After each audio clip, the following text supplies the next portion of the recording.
Manchester United began their 2026-27 Premier League campaign with a 2-0 defeat to newly promoted Hull City at the MKM Stadium.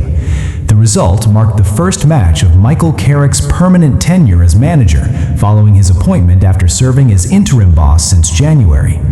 Hull scored twice from set pieces in the first half through Seamus J and Noble Mendy, while United held the majority of possession but managed only 2 saved efforts from Bryan Mbeumo. New signings Andre Santos and Yuri Tielemans made their debuts in the match, both arriving from Chelsea and Aston Villa respectively. Marcus Rashford was introduced from the bench but did not register an impact on the scoreline. Hull City finished the 2025-26 championship season as the 6th best team in that division, while Manchester United finished 3rd in the Premier League the same season. Bruno Fernandes, United's captain, addressed the media following the match through TNT Sports. He stated that United repeated errors from the previous season, specifically citing excessive possession conceded to the opposition during away matches. Fernandes said, "Same mistakes as we did last season." He noted that in the opening 20 minutes of the match, the goalkeeper had more touches than any outfield player, and stated that United needed to press with greater aggression. Fernandes also addressed the set-piece goals conceded, explaining that Hull had used a 5-man defensive setup specifically for those situations, despite deploying a back 4 throughout preseason. Before continuing with the transfer news and the wider context behind this result, if you're finding this breakdown useful, take a moment to subscribe to Final Whiz. This channel tracks every Manchester United development as it happens: transfer confirmations, match analysis, and press conference reactions. And subscribing means you won't miss any of it. Liking this video and leaving a comment with your view on Saturday's result also helps this channel reach more United fans who want this level of detail. Now, back to the story.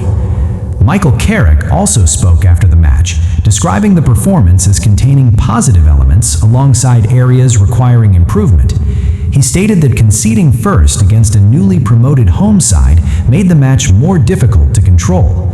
Carrick indicated he would not publicly detail specific improvement areas at that stage, stating those matters would be addressed internally during the following week of training.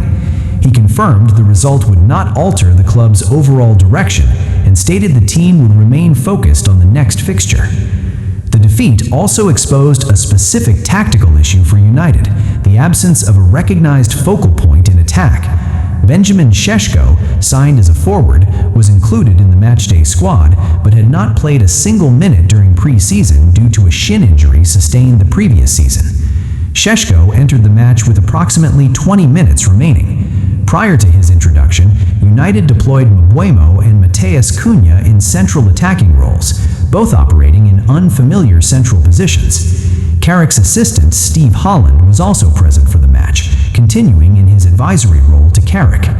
Regarding transfer activity ahead of the September 1st deadline, Manchester United's interest in Arsenal's Myles Lewis-Skelly did not progress to an agreement due to valuation differences between the two clubs. Journalist David Ornstein of The Athletic reported that Arsenal's asking price exceeded what United were prepared to pay.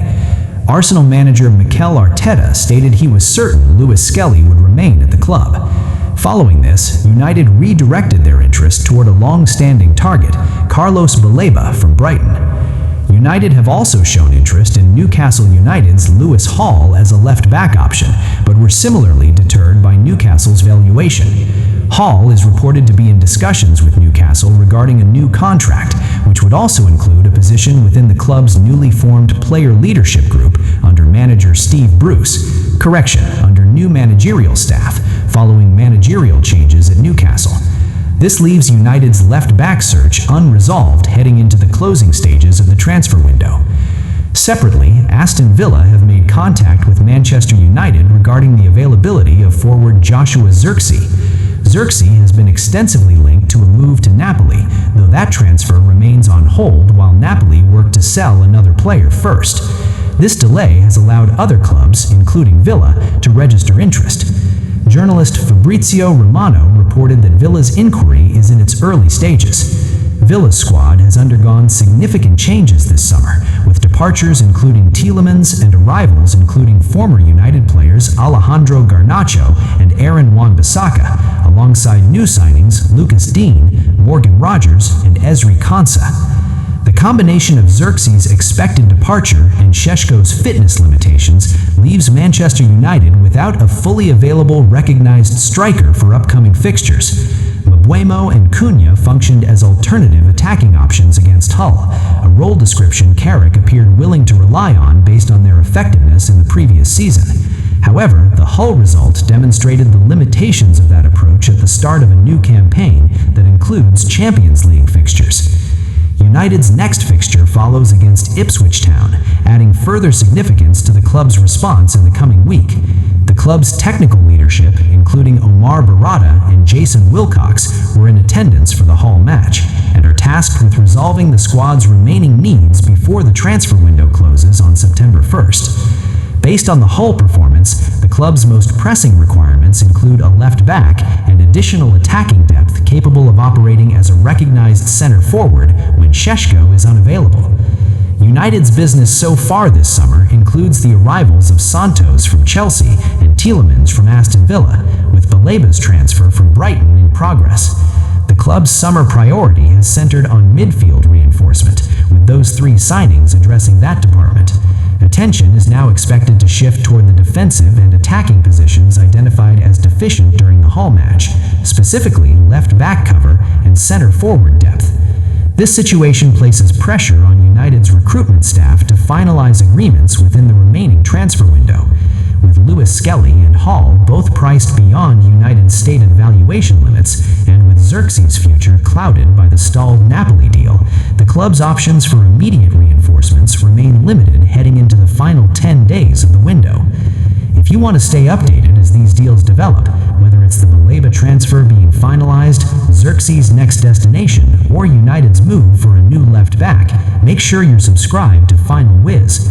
Drop a comment below with who you think United should sign before September 1st. Hit like on this video and turn on notifications so you catch the next update the moment it's confirmed. This channel exists to keep United fans informed before anyone else, and your support genuinely makes that possible. See you in the next one. The motor is running. It is a 10 horsepower motor. The voltage is approximately 220 volts. The current is approximately 10 amperes. When the motor is running, it consumes approximately 10 amps. The voltage is approximately 220 volts. The motor is 10 horsepower. The motor is running.